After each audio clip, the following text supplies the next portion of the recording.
Also, since my dental has kicked in, I'm gonna get this sucker fixed. If you want to know the story behind my tooth and how I broke this sucker, you should subscribe. Getting my tooth fixed, finally, and I'm gonna vlog it. And I got Spider-Man on TV. I came out of smoke with a flame in my chest. Southwest sun sitting heavy on my neck. Every mile I rode carved the line in the map. Now the whole damn state know the legend is back.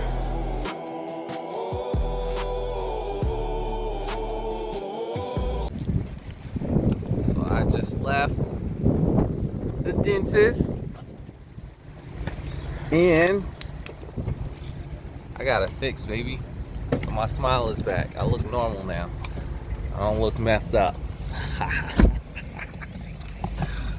When you're pretty much an over-the-road trucker and you receive the opportunity to take time off, it may be a loss of revenue, right? You may start out late. You may start trying to catch back up to your time and everything else. Especially if you're a family man.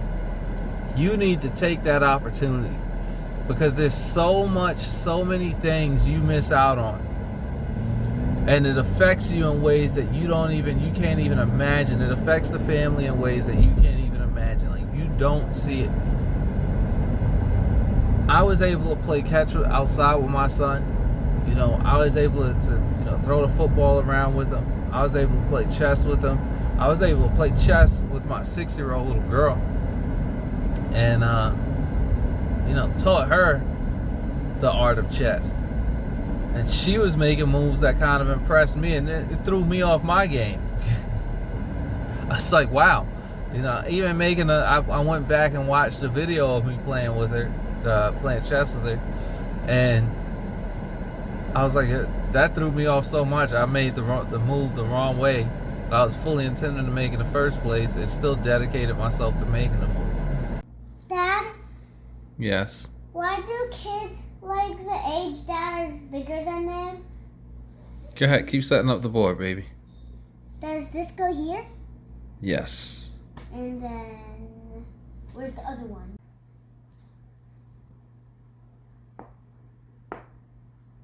Now I'm gonna... Wow. That was a heck of a freaking move, man. If anybody knows, down in the comments,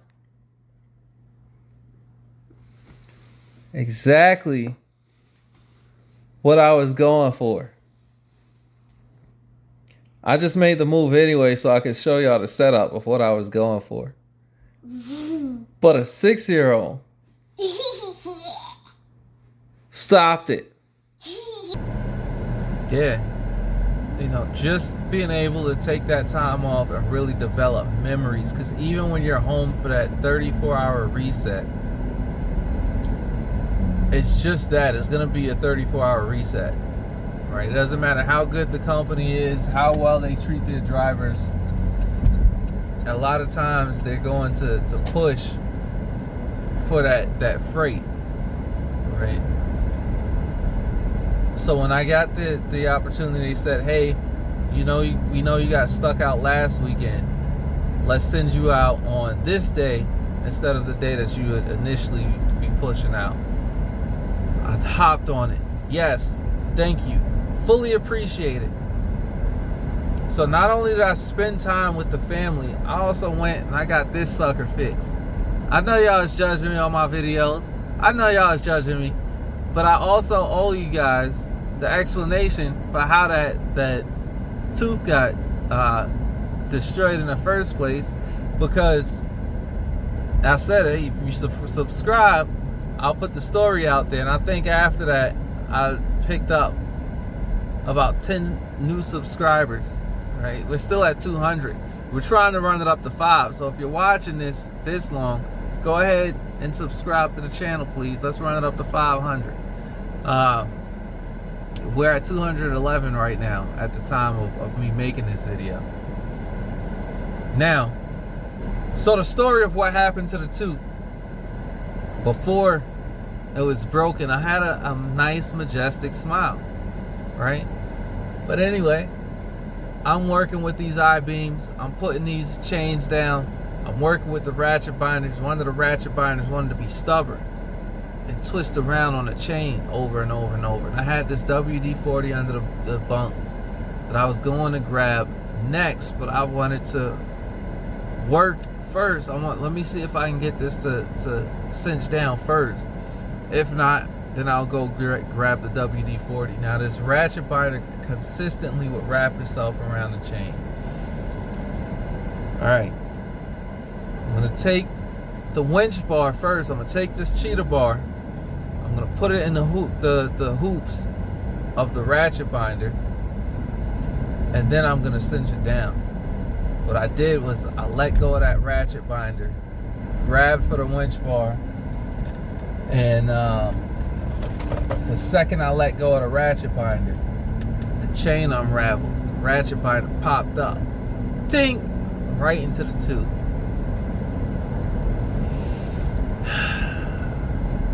I had my reflective vest on. I had my gloves on. I had my safety glasses on. I had on my hard hat. All of the required PPE. That did not protect me from getting my tooth shattered in the front, where it matters. I walked around looking messed up for about 3 or 4 months before I was able to finally find that time to have off to get that tooth fixed. You know, it sucked. It did suck. You know, you want to conversate with people, you want to smile, you want to laugh at something. The second you open your mouth up to laugh, you see their eyes go right down to the tooth. Nobody ever says anything, but you know they thinking it. Who knocked your tooth out? How did you get your tooth knocked out? Who, you know, what drugs were you taking in the past before you got here? And stuff like that. None. Just so you know. But yeah, that was the story behind the truth. It wasn't anything like expansive. It was legitimately me trying to do my job, and I made a goofy decision, and it ended up knocking the tooth partially out of my face. I stood up, and what made it even worse, see me, I believe God talks to you in ways. It may not be a physical conversation nowadays, right? We're not Moses, we're not Jonah, you know, we're not Elijah, Aaron, any of those people, right? But I think there's ways that he talks to you to tell you, you're not in this situation. This is not the situation I want you to be in. You know, and I went to my previous company, and it was like smack in the face after smack in the face after smack in the face after smack in the face, and then boom.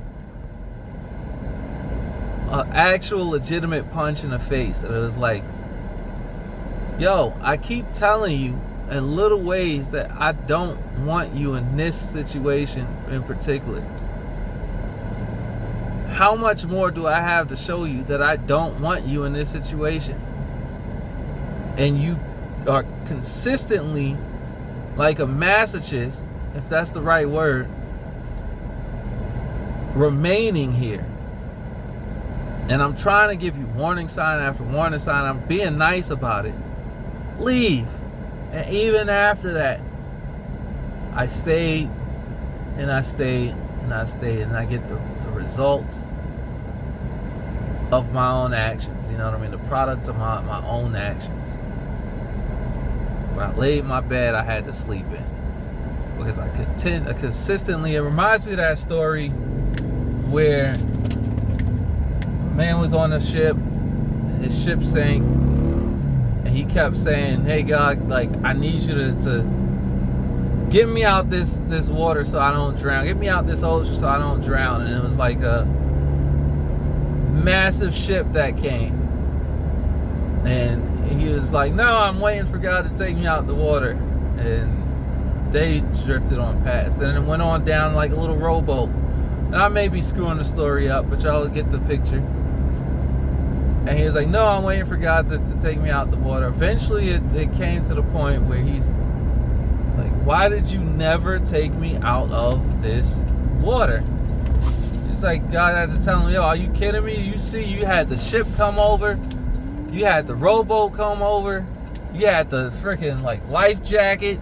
You could have freaking swam your way, taking your time with the life jacket, floated your way, you know, and you didn't take any of it. I sent stuff your way.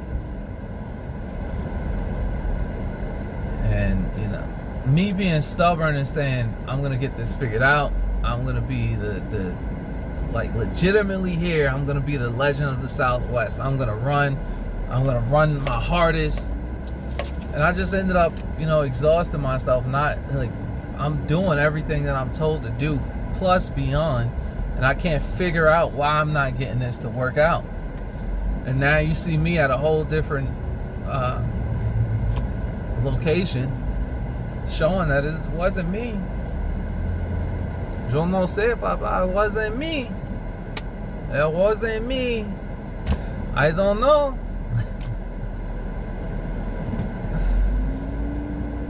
You know. So I'm where I'm gonna be picking up my stuff from, so I can prepare to get back out here this week. So I'll draw it to a close while I park. I started the conversation. You know, you get that time to spend with your family, you better hop on it and take that time to spend with your family and build those memories when you can build those memories. You know, and the last thing I'll say here, I saw another YouTuber and I really wish I could remember his name, and I completely meant to subscribe to the channel. I'm gonna have to dig through my history to find his videos. I completely meant to subscribe to his channel. And he was talking about consistency. You know, when you're a man and you feel like you have to yell at your son, right? You're really affecting the growth of their brain. You're affecting the chemical makeup of his brain, and he's completely 100% telling the truth, because I know this was my major, right? What you really want to do is have consistency in what's going on in their lives, right? And it's consistency isn't the word that I'm looking for right now, but like I said, I don't script these out. They'll wake up when they're getting ready for school, you know they got to be there at 8 a.m. You got to be up 7 o'clock. Get them up without having to like scream at them to get up. You know, gently wake them up. Hey, this is what we have to do. Brush your teeth, wash your face. You already had them lay their stuff out that they're gonna wear the following day, the night before. Right? You're gonna build that consistency in them, so you're not working from behind. Right? So that's times where you can start getting things, you know, worked out, so it's less stressful for your spouse while you're gone. You know, just certain expectations that you're setting and able to uphold even from the road. You know. So I was able to catch up in a lot of things, and I really, really appreciated that. Like, alley-oop, hey, we know you got stuck out. We didn't want you to get stuck out.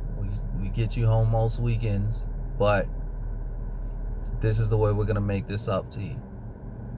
And I handled my business, and I was happy, and I got to spend that time, and I was ecstatic. I was happy. I was excited, and there's nothing better than being able to really spend that valuable one-on-one time with your family. I was always raised as a family-oriented person. I was always raised as a person. You have that loyalty to your family. You always stand with your family. And the way I look at it, the way I personally look at it, is you have your tribe, right? And that tribe is a part of an overarching clan. And you never want them to forget the roots that they came from. And if ever those soldiers have to be called up from the tribe that you started to defend that clan, they know exactly who that clan is. And they can run back in and you know, my loyalty is to this overarching tree here. And that's exactly how I raise my children. That's how, you know, my family has been since I was a kid. And that's exactly how we're going to continue to be. And that's how I see the rest of my family raising their youngins too. So, you know, we all know each other. We're all tight. We're all close knit. And we ain't putting no, yeah. Pretty much. That's where we're at. That's where I'll leave it. You've written with Still Horse. I really hope you enjoyed the video. If you like this, go ahead. I know I didn't have anything really to do today with trucking, but go ahead, please subscribe to the channel. Let's try to run this up to my first 500. We're at 211 now, and I really appreciate each and every one of you who have already subscribed. I really appreciate each and every one of you who interact with my videos and within our community in your own unique way, right? The point is to the point is to network and really build each other. And I appreciate each and every one of you. Outside of that, God bless.